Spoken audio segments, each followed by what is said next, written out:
Hello everyone, कैसे हैं आप लोग। आई होप आप सभी अच्छे ही होंगे। तो जैसा कि आप सभी को पता होगा, बिहार पुलिस कांस्टेबल भर्ती 2023 का नोटिफिकेशन आया है। कुल कितने पोस्ट हैं? तो 21,391। तो इसी को देखते हुए हम मॉक टेस्ट करा रहे हैं। आज हम मॉक टेस्ट 2 लेके आए हैं और ये हिंदी से संबंधित होंगे। तो आज हम हिंदी के प्रत्येक टॉपिक से एक प्रश्न को लेके आए हैं जो आपके एग्जाम के लिए बहुत ही ज़्यादा इंपॉर्टेंट होंगे। तो आप लोग वीडियो के अंत तक बने रहिएगा। तो चलिए शुरू करते हैं। पहला प्रश्न है, इनमें से चांदनी किस का पर्यायवाची है? चांदनी जो वर्ड आया है ये किसका पर्यायवाची है? ऑप्शन में दिया है चोर, चंद्रिका, राकापति, समीर। तो बता दिए समीर ये हवा का पर्यायवाची है। हवा, वायु, ये समीर। उसके बाद राकापति ये चांद का है। किसका है? चांद का है। चांद कहिए, चंद्रमा कहिए, ठीक है। उसके बाद चोर का तो पता ही होगा। चोर का क्या क्या होता है? चोर का होता है उसको क्या, तस्कर बोल सकते हैं, रजनीचर बोल सकते हैं। रजनीचर पूछता है एग्जाम में। रजनीचर, तस्कर, ये सभी चोर का है। तो एक ही ऑप्शन बच गया, ऑप्शन बी चंद्रिका। तो चांदनी चंद्रिका का पर्यायवाची है, तो इसका आंसर ऑप्शन बी हो गया। बाकी जो इसके अलावा जो बताया है उसको भी आप ध्यान में रखिएगा। चोर का, रजनीचर, तस्कर, राकापति चांद का होता है, चंद्रमा का। और समीर तो पता है हवा, वायु का। और चांदनी किसका था? चंद्रिका का। नेक्स्ट है, दिए गए समश्रुत भिन्नार्थक शब्द का उचित अर्थ ज्ञात कीजिए। आपको पहले पता होना चाहिए ये जो समश्रुत भिन्नार्थक शब्द है कहते किसको हैं। उसके बाद इस क्वेश्चन, ये जो क्वेश्चन है आपसे बनेगा। देखिए, जो शब्द सुनने में एक जैसे हो परंतु अर्थ जो होता है वो अलग अलग होता हो, उसे हम लोग बोलते हैं समश्रुत भिन्नार्थक शब्द। जिस तरह देखिए क्या बोले, सुनने में एक जैसा, ऐसा शब्द लिख देते हैं। ऐसा शब्द जो सुनने में प्रोनाउंसिएशन जो है सुनने में एक जैसा, लेकिन उसका जो अर्थ होता है, अर्थ अलग अलग होता है। अर्थ अलग अलग होता है। उसे हम लोग कौन सा, मतलब उसे हम लोग क्या बोलते हैं? तो उसे हम लोग बोलते हैं समश्रुत भिन्नार्थक शब्द। समश्रुत भिन्नार्थक शब्द बोलते हैं, यानी कि ऐसा शब्द जो सुनने में एक जैसा हो लेकिन उसका अर्थ अलग अलग हो। जिस तरह में एक उदाहरण लेते हैं, हम लिखते हैं सम। देखिए, इसको भी आप सम पढ़िएगा और इसको भी आप सम पढ़िएगा, लेकिन दोनों का प्रोनाउंसिएशन एक ही है। आपको सुनने में एक जैसे लगेगा सम, लेकिन इसका अर्थ अलग हो जाएगा। ये तालब सोबला सौ में इसका अर्थ होता है, सम का अर्थ होता है शांति, लेकिन दंत सोबला सौ है, इसका जो अर्थ होता है, इसका अर्थ होता है बराबर, ना, सम बराबर। तो देखिए, दोनों सुनने में जैसा है सम, लेकिन अर्थ अलग अलग है। इसका तालब सौ सौ का अर्थ है शांति, और दंत सौ वाला जो सौ है उसका अर्थ होता है बराबर। उसी तरह यहाँ प्रश्न में अब आइए, मुझे उम्मीद है आप ये समझ गए होंगे। अब प्रश्न में बोला गया सुगंध, सौगंध। इसका आपको देखिए दोनों सुनने में लगभग जैसा लगता है, लेकिन इसका अर्थ अलग अलग है। सुगंध का अर्थ क्या होगा? पहली बात सुगंध, खुशबू, महक, महक। फिर इधर दिया है सौगंध का गंध, कसम, खुशबू, कसम। तो देखिए, एक है क्या? सुगंध, एक है सौगंध। नहीं तो हम सौगंध खाते हैं अपनी माँ का या किसी का, कि हम उसको ये कर देंगे वो कर देंगे। सौगंध यानी कि हम लोग क्या खाते हैं? कसम खाते हैं। सौगंध का तो कसम होगा, सौगंध का, ये सौगंध का कसम हुआ। ये सुगंध का क्या होता है? सुगंध का होता है महक। क्या होता है? महक। जो याद है, ये सुगंध का महक और सौगंध का कसम। तो महक और कसम किस ऑप्शन में है? यहाँ तो खुशबू और गंध दिया, तो गंध वाला तो होगा नहीं, ऑप्शन ए गया। उसी तरह यहाँ महक, खुशबू दोनों का सेम है, ये तो होगा नहीं। यहाँ श्रेष्ठ कहाँ से आएगा? ये तो होगा नहीं। इसका आंसर ऑप्शन बी हो जाएगा, महक और कसम। सुगंध का अर्थ महक होगा, सौगंध का अर्थ कसम। हम लोग ना सौगंध खाते हैं, कसम खाते हैं, तो बस इसका आंसर ऑप्शन बी हो गया। इसी को आप याद रखिए, समश्रुत भिन्नार्थक शब्द किसे कहते हैं वो आपको बता दिए, उसका परिभाषा भी बता दिए, एक उदाहरण देके भी आपको समझा दिए, तो आप समझ गए होंगे। अब बढ़ते हैं अगले प्रश्न की ओर। अगर वीडियो अच्छा लग रहा है तो एक लाइक भी कर दीजिएगा। सारे प्रश्न का PDF आपको कर दीजिए, जैसा अड्डा के नाम से टेलीग्राम में चैनल है, वहाँ पर जाके जुड़ जाइएगा, वहीं पर आपको मिल जाएगा। प्रश्न ये बहुत ज़्यादा इंपॉर्टेंट है, हमको बताना है कि इनमें से अयादी संधि का उदाहरण कौन सा है? अयादी संधि। तो देखिए, संधि के कितने भेद? 2 वर्णों के मेल से जो विकार उत्पन्न होता है उसे हम लोग संधि बोलते हैं। संधि के कितने भेद? 3 भेद। कौन कौन? स्वर संधि, व्यंजन संधि और विसर्ग संधि। ये संधि के 3 भेद होते हैं। कितने भेद? संधि के 3 भेद। अब आइए स्वर संधि। स्वर संधि के 5 भेद होते हैं। कितने भेद हैं? तो स्वर संधि के 5 भेद होते हैं। 1 2 3 4 5 यहाँ लिख देंगे। 5 भेद कौन कौन है? एक है दीर्घ स्वर संधि, एक वृद्धि स्वर संधि, एक यन स्वर संधि, एक आयादी स्वर संधि, एक गुण स्वर संधि। तो ये 5 स्वर संधि के भेद हैं। वैसे तो संधि के 3 भेद हैं, स्वर व्यंजन विसर्ग, लेकिन स्वर संधि के कितने भेद? 5। दीर्घ स्वर संधि, वृद्धि स्वर संधि, यन स्वर संधि, आयादी स्वर संधि, गुण स्वर संधि। प्रश्न में यहाँ बोला गया कौन सा इनमें से आयादी संधि का उदाहरण है? तो आयादी संधि का पहचान पहले हम जान लेते हैं। आयादी संधि बिल्कुल आराम से बहुत कुछ आपको सीखने को मिलेगा बस एक छोटा सा वीडियो में। आयादी संधि, आयादी स्वर संधि बोलिए, क्योंकि ये स्वर का भाग है ना। आयादी स्वर संधि, इसको हम पहचानेंगे कैसे? ये आयादी संधि है। बिल्कुल कुछ नहीं करना है, देखना है। हम छोटा सा कॉन्सेप्ट बताएंगे, उसको आपको याद रखना है। अगर ए आई ओ आओ, बस ये 4 याद रखना है। ए आई ओ आओ के बाद अगर कोई भी स्वर आए, कोई भी स्वर आए, वोवेल कोई भी स्वर आए, तब जो परिवर्तन होता है क्या होता है उसको देखना पड़ेगा। ए के बाद कोई भी स्वर आए तो ये बदलेगा किस में? आई में। किस में बदलेगा? आई में। ए के बाद कोई भी स्वर आए तो वह आई में बदलेगा। आई के बाद कोई भी स्वर आए तो वह आई में बदलेगा। उसके बाद ओ के बाद कोई भी स्वर आए तो ये अब में बदलेगा। किस में? अब में। औ के बाद कोई भी स्वर आएगा तो ये बदलेगा आब में। किस में? आब में। बस इसी को आपको ध्यान में रखना है।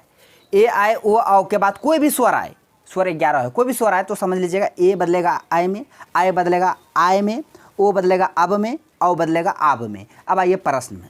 प्रश्न पहले तो इसका संधि विच्छेद कीजिए, तब पता कीजिएगा। एक का संधि विच्छेद क्या होता है? एक का संधि विच्छेद 1 धन 1 एकाएक होता है। एकाएक था, एक नहीं, एकाएक। एकाएक का संधि विच्छेद क्या होता है? 1 धन 1। उसके बाद भवन का क्या होता है? भवन का संधि विच्छेद, भवन का संधि विच्छेद होता है भो धन अन, भो धन अन भवन। महेंद्र का पति होगा महाधन इंद्र, महाधन इंद्र महेंद्र। स्वागत पति होगा सु धन आगत, सुधन आगत हो जाएगा स्वागत। ठीक है, हम संधि विच्छेद 4 का कर दिए। अब कैसे पता करेंगे कौन सा आयादी संधि है, हम ये बताए थे। ठीक है ना। अब इसको देखिए ध्यान से। जिस तरह यहाँ एक में क्या आया? एक में यहाँ लास्ट में क आया है। क बोलते हैं तो क में हलन प्लस ओ, नीचे क बना है, ओ का सहायता लिया है, क व्यंजन है, क व्यंजन है। व्यंजन पता है किसका सहायता लेता है? स्वर का सहायता लेता है। उसे हम लोग बोलते हैं ना, क्या कहते हैं उसको, हम लोग पढ़े थे क्या? वर्ण। वर्ण कितने? 2, स्वर वर्ण और व्यंजन वर्ण। व्यंजन वर्ण स्वर का सहायता लेता है। इसी तरह क ओ का सहायता लेता है। यानी यहाँ क में क्या बोला गया? लास्ट में ओ बोला गया। अब प्लस यहाँ क्या है? ए है। शुरू में इसका लास्ट लिया जाता है, इसका शुरू लिया जाता है। यानी ओ और ए ये जो मिल के बनता है, ओ और ये ए बनता है क्या? आए। ये कौन सा संधि का उदाहरण है? वृद्धि संधि का। अभी सिर्फ हम आयादी संधि के बारे में बताया है और सब संधि के बारे में नहीं बताया सिर्फ, इसलिए इसको देखिए। उसके बाद यहाँ भो में क्या मात्रा कौन है? भो में मात्रा क्या है? ओ का मात्रा है, यानी कि भो में ओ का मात्रा है। प्लस यहाँ शुरू में क्या है? ओ है। तो देखिए यहाँ ओ है, बोले ना ए आई ओ आओ, तो ओ के बाद कोई भी स्वर आए, ओ स्वर है तो ये किस में बदलेगा? ओ के बाद कोई भी स्वर आए तो ये अब में बदलता है। किस में? अब में। आपको बता ही थी। इसलिए यहाँ भवन में भवन वन अब, यहाँ पे भौ बोलते तो ओ, भौ बोलते तो ओ बोला जाता है, वो फिर यहाँ वो है तो अब हो गया ना। तो भो प्लस अन भवन, तो भो में ओ बोला जाएगा, यहाँ ओ में अन में ओ पहले है तो ओ प्लस ओ, यानी कि ओ के बाद स्वर आया, ये अब बन गया। यही आपको बताए थे। महा में फिर क्या आ गया? महा में फिर यहाँ आ गया लास्ट में, ह में आकर मात्रा आ गया प्लस हर से ही, तो ये क्या बना? ये बना ए। क्या बना? ए। और ये गुण संधि का उदाहरण है। जब संधि पढ़िएगा ना तभी सब समझ में आएगा आपको। स्वागत में सु यानी उ आया फिर ओ आया तो ये वह बनेगा, ये भी यन संधि का उदाहरण है। ये संधि रहा। आपको पहचाना था आयादी संधि। आयादी संधि में क्या बोले? ए आए ओ के बाद कोई भी स्वर आए। यहाँ पे देखिए ए आए ओ अ है, कुछ नहीं है, यहाँ ओ है, यानी ये होगा नहीं। फिर यहाँ देखिए आ है, ये भी नहीं होगा क्योंकि ए आए ओ औ के बाद आना चाहिए। यहाँ लेकिन ओ है, बोले ए आए ओ औ, यहाँ जो बताया अभी तुरंत, यहाँ पता था ना ए आए ओ औ, बस यही 4 होना चाहिए। उसके बाद कोई स्वर आए तो वो आयादी संधि हो जाएगा। तो यहाँ ओ आ गया है, इसके बाद स्वर भी आ गया, यानी कि कौन सा ऑप्शन में आयादी संधि है? ऑप्शन बी में, यानी कि भवन में कौन सी संधि है? आयादी संधि है। बस हमको इसको समझाने के लिए कितना मतलब कितने सारे कॉन्सेप्ट को बताना पड़ा, तो आप सारे कॉन्सेप्ट को याद रखिए। अभी तो हम आयादिश नहीं बताए, फिर अगले वीडियो में लाएंगे, उसमें फिर गुण के बारे में बता देंगे, फिर किसी वृद्धि के बारे में बता देंगे, इसी तरह हम खत्म कर देंगे संधि। बस आयादिश संधि का ये जो हम कॉन्सेप्ट बताए इसको आप याद रखिएगा, ठीक है। तो इसका आंसर क्या हो गया? ऑप्शन बी, भवन में आयादिश संधि है। अब बढ़ते हैं अगले प्रश्न की ओर। प्रश्न है संबंध कारक की विभक्तियां को पहचानिए। संबंध कारक की विभक्तियां को पहचानिए। कारक के कितने भेद? 8 भेद। हम लोग पढ़ते हैं ना, कर्ता ने कर्म को कर्म से, तो ये है। ऑप्शन में दिया को के लिए, ने रा, से पर, में पर। आपको बताना है संबंध कारक की विभक्ति। देखिए हम सभी को एक साथ लिख देते हैं। कर्ता कारक, कर्म कारक, करण कारक, उसके बाद संप्रदान, संप्रदान कारक, उसके बाद आपादान, आपादान कारक, उसके बाद संबंध कारक, उसके बाद अधिकरण, अधिकरण कारक, उसके बाद हो जाएगा संबोधन, लास्ट में संबोधन कारक। तो ये कितने कारक के 8 भेद हैं, कौन कौन, हम सबको लिखा दिए हैं, याद कर लीजिएगा। उसका विभक्ति भी लिखाएंगे, उसको भी याद करना है, तब बनेगा प्रश्न, ठीक है। कर्ता कारक का विभक्ति क्या है? ने, कर्ता ने, को कर्म का को, कर्ता ने कर्म को, करण का से, कर्ता ने कर्म को करण से, संप्रदान का होता है को के लिए, को के लिए, संप्रदान कारक की विभक्ति। आपादान का होता है से। संबंध का यहाँ इंपॉर्टेंट है क्योंकि संबंध का ही पूछा। संबंध का देखिए कितना विभक्ति है, हम लोग तो बस वही पढ़े का के की, बस इतना ही हम लोग पढ़े हैं। का पढ़े हैं, के पढ़े हैं, की पढ़े हैं बस, और संबंध कारक की कोई विभक्ति नहीं पढ़े हैं, लेकिन प्रश्न वही से पूछ लेता है। तो याद रखिएगा संबंध कारक की विभक्ति का भी होता है, के भी होता है, की भी होता है। उसके बाद न होता है, ना होता है, नो, ना, नी, रे, उसके बाद रा, री, ये सभी संबंध कारक की विभक्ति है। सबको याद रखिएगा, ये सभी संबंध कारक की विभक्ति है। देखिए कितना सारा है, का, के, की, नो, ना, रे, री, नी, ये सभी संबंध कारक की विभक्ति है। अधिकरण का में या पर, में या पर, अधिकरण कारक के चिन्ह में या पर। संबंधन का होता है हे, अजी, अहो, हे, अजी, अहो, अरे। तो ये कारक के 8 भेद हैं। 8 भेद का विभक्ति बता दिए, आप विभक्ति याद रखिएगा, इसके साथ साथ कारक के नाम भी याद रखिएगा कौन कौन से हैं। अब आइए प्रश्न में। प्रश्न में संबंध कारक की विभक्ति बताना। को के लिए होगा, ये तो संप्रदान का चिन्ह, संप्रदान का है, संप्रदान कारक का है को के लिए। में पर तो अधिकरण कारक का है, में पर अधिकरण कारक। से पर तो बता ही नहीं दिए, से पर तो बता दिए, से पर तो यहाँ पर नहीं होगा, किसी पर अलग अलग से रहता, में पर तो अधिकरण कारक हो जाता। तो यहाँ इसका आंसर ऑप्शन बी हो जाएगा, नेरा। नेरा ये संबंध कारक की विभक्ति है, क्योंकि यहाँ में देखिए संबंध कारक की विभक्ति ना भी होता है, रे भी होता है, रा, री, री, का, के, की, सब संबंध कारक की विभक्ति है। तो इसका आंसर ऑप्शन बी हो गया। देख रहे हैं प्रश्न, बस इसे याद रखना, का, के, की से कम ऑप्शन नहीं चलने वाला है। प्रश्न है परवर। परवर का क्या बताना, हमको उल्टा बताना है। परवर का उल्टा क्या होगा, इसका तो पहले आपको अर्थ समझना पड़ेगा, होता क्या, परवर का अर्थ क्या होता है। तो देखिए परवर का अर्थ होता है श्रेष्ठ, परवर। ऑप्शन क्वेश्चन उड़ गया, परवर। परवर का अर्थ होता है श्रेष्ठ, कोई भी चीज़ में श्रेष्ठ है, श्रेष्ठ। इसका उल्टा क्या होगा, परवर का उल्टा क्या होगा, नरम। नरम तो पता है किसका है, नरम कठोर का है, कठोर, कोमल, नरम। ये रुग्ण मतलब क्या होता है, रुग्ण मतलब होता है बीमारी, रुग्ण होता है बीमारी, रुग्ण का अर्थ होता है बीमारी। इसका उल्टा क्या होगा, स्वस्थ होगा। जो आदमी बीमार तो उसका उल्टा स्वस्थ होगा। अमर का जन्म करते हैं, अमर का नश्वर, अमर मरने वाला नहीं, नश्वर मरने वाला। अवर, तो इसका आंसर ऑप्शन डी हो जाएगा, अवर। अवर का अर्थ क्या होता है, जो श्रेष्ठ ना हो, जो श्रेष्ठ ना हो। एक तरफ आप बोल रहे हैं परवर का अर्थ श्रेष्ठ होता है, तो उसका उल्टा अवर हो जाएगा, जो श्रेष्ठ ना हो। तो परवर का उल्टा अवर, ये विपरीतार्थक शब्द था, उल्टा शब्द था। बाकी चारों का ऑप्शन जो था ऑप्शन में उसे भी बता दिए, ऐसे भी याद रखिएगा। नेक्स्ट है गड़े मुर्दे उखाड़ना। मुहावरे का अर्थ क्या होगा, गड़े मुर्दे उखाड़ना, नई कहानियाँ बनाना, मुर्दे को कब्र से उठाना, तो ये गिना होगा। गड़े हुए मुर्दे को कहीं और ले जाना, शिफ्ट करना, शिफ्ट नहीं करना है हमको। गड़े हुए मुर्दे को उखाड़ना का मतलब पुरानी बातें उठाना, पर जो बातें बीत गया है उसको उठाना, उसका अर्थ होता है गड़े मुर्दे का उखाड़ना। नहीं, गड़े मुर्दे उखाड़ना, पुरानी बातों को उठाना। तो इसका आंसर ऑप्शन डी, पढ़ के आपको पता चल जाएगा। नेक्स्ट है सप्ताह का समासिक विग्रह, समास। दो या दो से अधिक वर्णों के मेल से बने पद को हम लोग समास कहते हैं। समास के 6 भेद हैं। अब आपको बताना है कि सप्ताह का समासिक विग्रह कैसे होगा।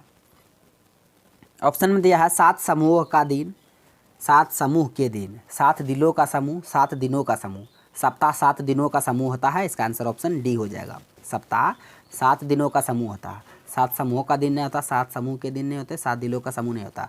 सप्ताह 7 दिनों का समूह होता है, तो इसका आंसर ऑप्शन डी, द्विगु समास। क्योंकि कोई भी पद का पहला शब्द अगर संख्यावाचक है तो द्विगु समास, 7 संख्यावाचक है तो द्विगु समास। प्रश्न है ये लिंग से स्त्रीलिंग परिवर्तन का सही विकल्प चुनिए। राजा का लिंग अगर बदलिएगा तो राज्ञा होगा नहीं, राजा का क्या होता है, राजा का लिंग बदलेगा तो रानी, राजा क्या होता है, रानी। उसी तरह बुद्धिमत बुद्धमती नहीं, बुद्धिमती जो होता है ये बुद्धिमान का होता है। किसका, बुद्धिमान, बुद्धिमान का लिंग बदलेगा तब वो बुद्धिमती होगा, बुद्धिमत का नहीं। ये भी गया यानी दोनों गलत है। आपको सही चुनना, सही विकल्प। हाथी हाथियाँ, ये तो बहुवचन बना दिया। हाथी का लिंग बदलेगा तो हथनी हो जाएगा, क्या, हथीनी। हाथियाँ तो बहुवचन हो जाएगा ना, हमको बहुवचन नहीं लिंग बदलना है, तो हाथी का हथनी हो जाएगा। यानी कि option A, option B, option D तीनों गलत है। आपको सही विकल्प का चुनना था, तो इसका आंसर ऑप्शन सी हो जाएगा। गुणवान का लिंग गुणवती होता है, ये बिल्कुल सही है। बाकी तीनों गलत था, उसका सही क्या होगा वो भी बता दिए, और लिंग कैसे चेंज करते हो तो पता होगा। हस्बैंड वाइफ समझ लीजिए सब चीज़ में। राशि का बहुवचन, राशि का बताना है बहुवचन, तो इसका बहुवचन होता है राशि का राशियाँ, राशि का राशियाँ। राशि होगा नहीं, राशियाँ नहीं होगा, राशि नहीं होगा। इसका आंसर ऑप्शन सी हो जाएगा, राशियाँ। राशि का बहुवचन राशियाँ। नया पेज ले लिए, क्या बात है। प्रश्न है थोड़ा किस प्रकार का विशेषण है। संख्यावाचक तो होगा नहीं, गुणवाचक, गुण के बारे में यहाँ नहीं कह रहा है, ना संख्या के बारे में ना सर्वनामिक। इसका आंसर ऑप्शन ए हो जाएगा, परिमाणवाचक है। थोड़ा दूध दीजिए, थोड़ा चीनी दीजिए, थोड़ा दाल दीजिए, परिमाण बता रहे हैं, तो इसका आंसर ऑप्शन ए हो जाएगा। तो आसान था। ये आ गया, ये मेरा चैनल है करेजी जे सड्डा, इसी के नाम से टेलीग्राम में भी चैनल है। अगर आप नए हैं तो मेरे चैनल को सब्सक्राइब कीजिए। इसी तरह का वीडियो हम प्रत्येक दिन डालते हैं, अलग अलग कॉम्पिटिटिव एग्जाम के लिए, अलग अलग सब्जेक्ट के। और इस प्रश्न के आंसर को आप लोग को कमेंट बॉक्स में देना है। प्रश्न है उत्पत्ति की दृष्टि से शब्द के कितने भेद, 4, 6, 3, 8 जितने भी हैं उसको लिखना है प्रत्येक को, तब बताना। ये नहीं कि 3, 4 कर दी हो गया। जो 4 है, 5 है, 6 है, जितना भी है सबको लिख के बताना है। तो इसका आंसर आप दीजिएगा। तो फ्रेंड्स आज का प्रश्न बस नहीं तक था। आई होप सारे प्रश्न को विद कॉन्सेप्ट के साथ बता दी। यदि आपको वीडियो अच्छा लगा तो मेरा वीडियो को लाइक कीजिए तथा हमारे यूट्यूब चैनल करेजी जे सड्डा को सब्सक्राइब करें और बेल आइकन को भी हिट कर दीजिए, ताकि हर एक लेटेस्ट वीडियो का नोटिफिकेशन तुरंत आप तक पहुंच जाए। थैंक्स फॉर वॉचिंग वीडियो, धन्यवाद। अब मिलते हैं नेक्स्ट वीडियो में नेक्स्ट टॉपिक के साथ। तब तक के लिए जय हिंद।